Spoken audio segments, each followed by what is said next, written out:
Alô, amigo torcedor, amiga torcedora do esporte mais, hoje eu vou lembrar, hein? Do esporte mais amado do mundo. Me sinto sim do vídeo, desculpe, sempre mal educado. Tudo bem com vocês? Mais um vídeo do Boteco do Barolo. Hoje vamos analisar a rodada do Campeonato Brasileiro, que já tem o Flamengo praticamente campeão, falar dos jogos, e a minha história de hoje será do velho tem história, da época que a gente formou um time lá no Mesa Redonda, o programa que eu trabalhava, a gente formou um time de futebol society. O destaque do time era o diretor do programa, que por acaso era eu. Então daqui a pouco eu vou contar essa história, como eu ganhei 9 pinos e 2 placas de titânio no rosto, jogando contra o time do Exalta Samba. Daqui a pouco eu conto. Vamos falar da rodada antes, vou agradecer você de novo pela parceria aí no canal. Na verdade, um amigo meu falou assim, mas você não está divulgando o canal, você não pede para se inscrever, você continua cometendo... A frase foi assim, você continua cometendo os mesmos erros que você cometeu com o canal Barolo Vídeos. Eu falei, que erro que eu cometi com o Barolo Vídeos? De não pedir inscrição, de não pedir like, não peço, não vou pedir, porque não vejo isso como um erro. Então, eu estou divulgando aos poucos, também não... O interesse desse canal aqui, gente, e do outro também, não é ganhar like, ganhar inscrito, ganhar visualização. É lógico que eu não vou ser hipócrita aqui e falar que eu vou ficar triste se o canal tiver 1 bilhão de inscritos e 1 milhão de likes e 1 bilhão... Não vou, claro que não. Mas não é esse o objetivo. Aliás, aconteceu um negócio chato essa semana. Eu estava vendo os comentários desse canal... E aí um cara escreveu, que eu não guardei o nome, nem li o nome dele para ser sincero, porque quando eu vi o que ele tinha comentado no vídeo, eu já apaguei o comentário, ele não comenta mais nem se ele quiser assistir. Ele comentou o seguinte, acabei de me desinscrever do canal, porque é um absurdo você usar uma camisa do Boca Juniors. Então, eu acho que resume, eu tô falando isso, porque acho que isso resume bem qual a intenção que eu tenho com esse canal. Se um torcedor, né, entre aspas, se desinscreveu no canal porque eu estava usando uma camisa do Boca Juniors, eu agradeço você de ter cancelado a sua inscrição nesse canal. Porque se você pensa desse jeito, o seu lugar não é aqui. O seu lugar talvez seja jogando pedra em ônibus, quando algum time argentino vier jogar no Brasil, talvez esse seja o seu lugar, arrumando briga em porta de estádio, talvez esse seja o seu lugar. Aqui não é.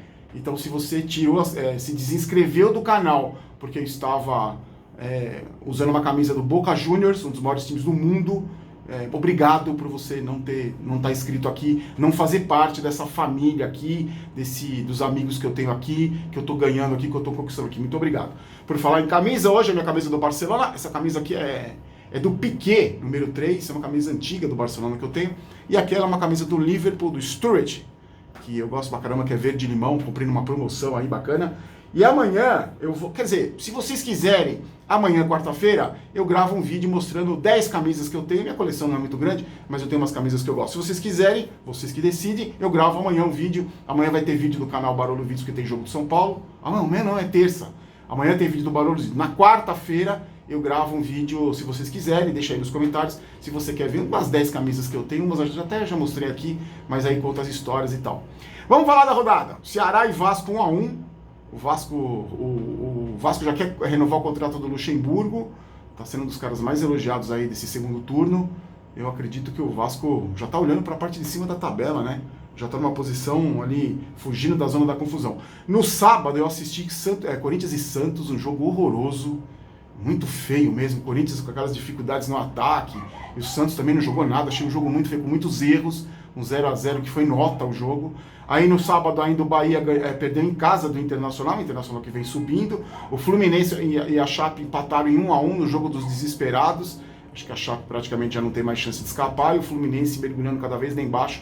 Cruzeiro e Fortaleza empataram em 1-1, e nesse jogo lá em Minas teve um lance curioso, um momento curioso do jogo, onde alguns jogadores do Cruzeiro foram cumprimentar o Rogério Ceni após aquela saída conturbada dele. Mas o Egídio não passou perto, o Fred não passou perto, o Thiago Neves não passaram nem perto do Rogério Ceni, que é comum quando você vai enfrentar um clube que o treinador já trabalhou, os jogadores vão ali cumprimentar, como aconteceu no São Paulo e Atlético, 2-0 para o São Paulo, onde os jogadores do São Paulo foram cumprimentar o Mancini, que teoricamente foi preterido em relação ao Fernando Diniz. Os jogadores escolheram o Fernando Diniz, mas não teve nenhum momento. O Mancini abraçou o Diniz antes do jogo, os jogadores do São Paulo, a maioria, acho que todos, foram cumprimentar o Mancini, e não aconteceu isso no jogo do Cruzeiro e do Fortaleza, mostrando mais uma vez que os jogadores do Cruzeiro queimaram sim o Rogério Ceni, acabaram com o trabalho do Rogério Ceni. Isso gerou muita antipatia em relação ao Cruzeiro, principalmente em relação à torcida do São Paulo, que não perdoa o que os jogadores do Cruzeiro fizeram com o maior ídolo da história do São Paulo, e muitos são paulinos torcem para o Cruzeiro cair. Eu não torço para o Cruzeiro cair, porque eu gosto, simpatizo com o Cruzeiro, e acho que esses jogadores aí que queimaram o Rogério Ceni não simbolizam a instituição do Cruzeiro, e não simbolizam essa instituição, e é o que eu falo sempre, né, gente? A instituição é muito maior que tudo, é muito maior que dirigente, que jogador, que diretor, é muito maior que tudo, só não é maior que a torcida, é do mesmo tamanho para mim. O Grêmio venceu o Botafogo por 3-0, se recuperando da trauletada que tomaram na Libertadores. O goleiro do Grêmio muito vaiado lá, falhou nos gols, alguns gols na partida contra o Flamengo. Eu acho que o grande problema desse time do Grêmio é falta de goleiro. Difícil você chegar longe numa competição importante como a Libertadores sem goleiro. Vê que o Grêmio foi até a semifinal, que nem o São Paulo foi uma vez com o Denis, até a semifinal da Libertadores com o Denis no gol. Mas tem que ter goleiro. Vocês viram o goleiro do Grêmio no ano passado, o que fez em 2017 no título do Grêmio, né? O que fez, as defesas milagrosas, aquela defesa lá, acho que contra o Barcelona de Guayaquil, né? Que ele pegou uma bola impossível. O goleiro define resultado. Eu acho que muito do Grêmio ter perdido a Libertadores, caído fora, foi por causa do goleiro. Lamento. Bom, como eu já falei, o São Paulo empatou com o Atlético. Tem um vídeo do Barolo Vídeos analisando, fiz uma análise da partida. O Atlético Paranaense começou perdendo do Goiás, meteu 4-1. O Atlético Paranaense é um dos times que dá gosto de ver jogar. O Avaí ganhou do Palmeiras com pênalti mandrake, amigo, com o VAR e tudo. O juiz deu pênalti lá no Davidson. Meu amigo palmeirense há de convir comigo, foi um absurdo aquele pênalti. O Davidson, se o cara acerta aquele pontapé no Davidson, ele tava caído lá até hoje, né? Tinha morrido afogado na área de tanta dor que ele ia sentir. E o Flamengo ganhou apertado do CSA, o CSA teve muitas chances, ganhou apertado por 1-0. As chances de título da do matemático Tristão Garcia, o Flamengo 98%, o São Paulo 96%, desculpa. O Palmeiras com 3%, o Santos apenas com 1%. Chance de Libertadores, o Flamengo 99%, Palmeiras 99%, Santos 91%, São Paulo 51%. Aí abaixo, fora do G4, o Internacional tem 24% de chance, o Grêmio 18%, o Corinthians 12%. E aí mais para baixo o Atlético Paranaense, que já está classificado, o Bahia e o Goiás. O Bahia com 3%, o Goiás com apenas 2%. Eu acho que essa briga do G4 vai ser interessante. Eu acho que o Grêmio e o Inter vem aí arrancando nessa fase final do campeonato. E o Corinthians vem caindo muito. Aliás, a torcida do Corinthians muito impaciente, não só nos vídeos aqui que comentam comigo, mas meus amigos pessoais inconformados com a atuação do Corinthians nos últimos jogos. O ataque do Corinthians, que não chuta no gol, que não faz gol, realmente é o futebol sofrível. Na marcação ali o Corinthians fecha muito bem, mas no ataque, que eu gosto de ver futebol bonito, fiquei irritado no jogo de sábado, que eu achei um jogo bastante feio.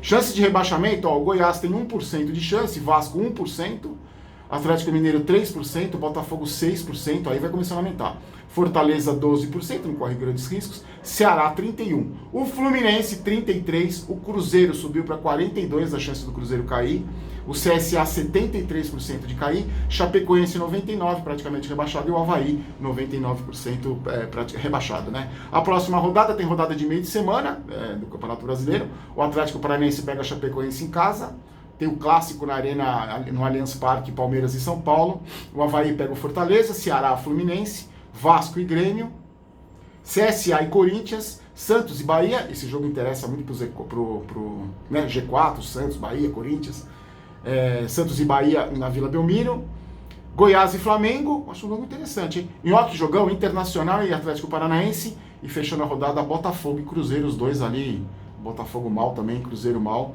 Acho que vai ser uma rodada importante, vão começar a definir agora os caminhos do Campeonato Brasileiro.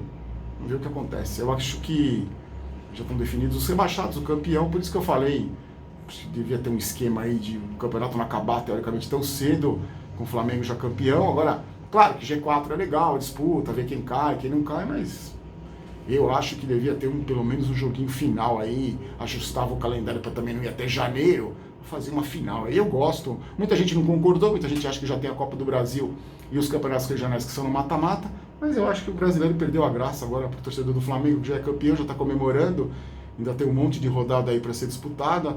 Vamos ser esse rebaixamento, aí G4, eu acho, particularmente, eu acho sem graça.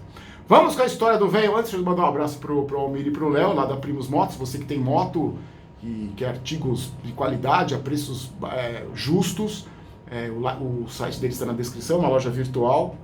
O meu próximo presente será um capacete, porque o meu já está bem zoado. E tem blusa, tem luva, capacete, tudo para você andar com segurança e com estilo, né? Eu acho que principalmente a segurança, porque quem anda de moto, eu ando de moto aqui em São Paulo, pego estrada, realmente você precisa ter equipamentos bons de segurança, além da prudência no trânsito, equipamentos bons. Então, o link dos meus amigos Almir e Léo está na descrição, confira lá, Primos Motos, tá? Ó, a história de hoje, muita gente tá gostando das histórias aí, puta, velho, tem história mesmo, né? Tem bastante história. Quando eu trabalhava no Mesa Redonda, eu não vou lembrar o ano, porque eu sou péssimo para lembrar data, essas coisas, eu sou péssimo. Um ano aí que foi, não lembro. Muitos anos atrás. Quando eu era diretor do Mesa Redonda, a gente criou um time de Futebol Society para fazer matérias. Então, eu lembro que nessa época o pagode estava em alta, então o Exalta Samba estava em alta, o Catinguelê estava em alta, aquele outro grupo que eu não vou lembrar o nome nunca, que o Leandro Learte era o vocalista. A gente jogava contra esses times, participava de festivais nos campos de society, então conseguia um patrocínio ali, então era muito divertido. E eu, como diretor do programa, já me escalei, lógico, centroavante goleador, que nessa época eu já estava meio um tiozinho, né? E aí a gente formou um time, jogou contra o Catinguelê, no vestiário era muito engraçado, no jogo contra o Catinguelê a gente estava se trocando todo mundo junto ali, e o Salgadinho ficava ensaiando, tocando violão de chuteira, um negócio surreal, muito engraçado. Fiz amizades com esses caras, depois do jogo sempre tinha um churrasco contra o time do Arte Popular. Também foi legal pra caramba, o churrasco do lugar era um monte de fã, um monte de gente. E a gente foi jogar uma vez contra o Exalta Samba, na Playboy ali na Pompeia ali, um lugar para quem não é de São Paulo, um lugar super conhecido. E a gente foi jogar um jogo dificílimo. Eu lembro dos integrantes ali, foram quase todos, menos o Péricles, acho que ele foi, mas não jogou, porque ele já tinha um tamanho um pouco avantajado, mas eu lembro que o Pinha jogou, pra quem conhece pagode sabe o que eu tô falando, e a produção deles, eram os moleques que corriam pra caramba, e eu lembro que era um jogo muito disputado, teve porrada, briga, confusão. Eu marquei um golaço, modéstia à parte, eu marquei um golaço. O jogo, eu sofri um pênalti, depois eu marquei um gol e o jogo estava empatado. E aí, quando o jogo estava empatado em 2-2, olha o meu azar, eu já sou todo estrupiado. Eu tenho placa no joelho, pino, quebrei o braço jogando bola, quebrei a perna, quebrei tudo que você imagina jogando bola. E aí, num escanteio, cobraram um escanteio para mim, eu fui cabecear a bola dentro da pequena área. Veio um cara do Exalta Samba, tinha 2 metros de altura, tirou os 2 pés do chão, fez aquele voleio, eu cabeceei a bola, ele pegou o pé no meu rosto. Eu tive o afundamento por 1 milímetro, o médico falou, não tive traumatismo craniano. Quebrei o nariz modesto, pequeno, o nariz que eu tenho. Não foi difícil o cara acertar uma bica no meu nariz. E aí quebrou todos esses ossos aqui da face. Eu caí desmaiado, queria continuar jogando para descontar o que o cara me fez. Ignorante, não faça isso em casa. E aí eu fui para o hospital. Quando eu fui para o hospital, de emergência, comecei a passar mal no vestiário ali, que eu quis ficar até o final do jogo. A gente ganhou de 3-2. 4-3, eu acho um gol de diferença. Eu quis ficar, meus amigos me levaram no hospital, e aí a médica viu, tirou a radiografia e falou, olha, você destruiu todos os seus ossos da face, a gente tem que fazer uma cirurgia e colocar um tampão nesse nariz, você quebrou o nariz, você se destruiu inteiro. O resumo da história, para colocar as 9 placas e 9 pinos, eu ia ter que pagar $60 mil, a sorte que eu tinha o plano de saúde da Gazeta, que era ótimo. Eu tive que pagar os pinos só, mas no final das contas a conta nem chegou, nem paguei os pinos. Eu lembro que eu passei uma cirurgia de 11 horas para colocar os pinos, perdi toda a sensibilidade desse lado do rosto. O meu pai era vivo na época, que eu sempre falo aqui, fã de futebol, não acreditou, porque eu liguei para ele do hospital, falei que tinha machucado jogando bola, ele não acreditou. Ele morava em Tatuí, no interior de São Paulo, veio para São Paulo com a minha mãe apavorado. Ele só acreditou que eu tinha jogado bola, porque no domingo, no Mesa Redonda, eu estava em casa, já que eu tinha acabado de sair do hospital, mostrou a matéria. E na matéria mostrava o chute que eu levo. Acho que isso não tem na internet, eu vou até procurar, se tiver eu deixo o link. Não tem na internet. Ele só acreditou em mim quando ele viu eu levar o pontapé na matéria que entrou no ar. Antes mostrou meu belo gol, lógico que eu fiz questão, liguei pro editor e falei, põe o gol. E aí ele colocou também eu me machucando. E aí, só uma última coisa dessa cirurgia aí, Depois disso acabou o time, eu não joguei mais. Eu fiquei tão traumatizado, eu fiquei 6 meses para recuperar. Foi mais ou menos a mesma contusão que o Rafinha teve. Ele também teve, só que acho que ele não teve que colocar pino, não teve. E aí, só para finalizar, deixa eu contar uma história da cirurgia para vocês. Quando eu acordei da cirurgia, foram 11 horas de cirurgia. Quando eu acordei, eu falei para minha mãe assim: cadê a Malu Mader? Ela falou: que Malu Mader? Eu falei: a Malu Mader veio me visitar. Ela falou: filho, você tá. Ela não veio te visitar, a Malu Mader. Eu falei: veio. Eu ouvi a voz dela. Ela falou: não veio, eu fiquei com aquilo na cabeça. Isso foi quando eu acordei. Eu passei a noite na cirurgia, de manhã quando eu acordei. À noite, eu vi na televisão do hospital, tava passando um seriado, que a Malu Mader era protagonista do seriado, então, acho que sonado ali, eu escutei a Malu Mader, achei, na minha modéstia, que a Malu Mader tava falando comigo depois da cirurgia. Bom, o que aconteceu depois? A médica falou: quer tirar os pinos depois de 1 ano, 2 anos? Eu falei: não, deixa eles aqui. Eles coçam absurdamente. Você pode reparar que de vez em quando nos vídeos eu passo a mão aqui, porque eles coçam. A placa tem esse formato aqui, ó. E os parafusos tem um até que é meio, ó, eu sinto ele aqui. Então a placa é aqui. O nariz não diminuiu, ficou até meio torto, que já não é muito bonito, ficou meio torto. Essa foi uma das minhas últimas aventuras jogando bola. Depois eu rompi o ligamento, tive que operar, depois eu tive que fazer artroscopia, depois eu tive que colocar outro pino, tudo jogando bola. Por isso que hoje eu jogo tênis de vez em quando, e mesmo assim tive problema no pé. É um craque perseguido pelas lesões. Então, ó, se você quiser, vocês não acham meio chato ficar falando história de mim? Eu acho tão, meio, como se diz, presunção. Mas são histórias que eu tenho e acho que, como velho tem história, e eu vou falando aí aos poucos de futebol. No próximo programa, sem ser esse das camisas, no outro, na segunda-feira, na sexta, né, que eu gravo, na sexta eu vou contar uma história que eu tive com o Marcos, o goleiro do Palmeiras, imperdível. Só vou falar uma coisa pro Marcos: ele me deve uma garrafa de uísque de R$400. Fiquem com Deus, amanhã tem Barulho Vídeos, e na quarta-feira eu volto mostrando algumas camisas da minha coleção, tá certo, gente? Fiquem com Deus e lembrem sempre que futebol é diversão, tiração de sarro, o resto é bobagem, como diria meu velho pai. Forte abraço, tchau!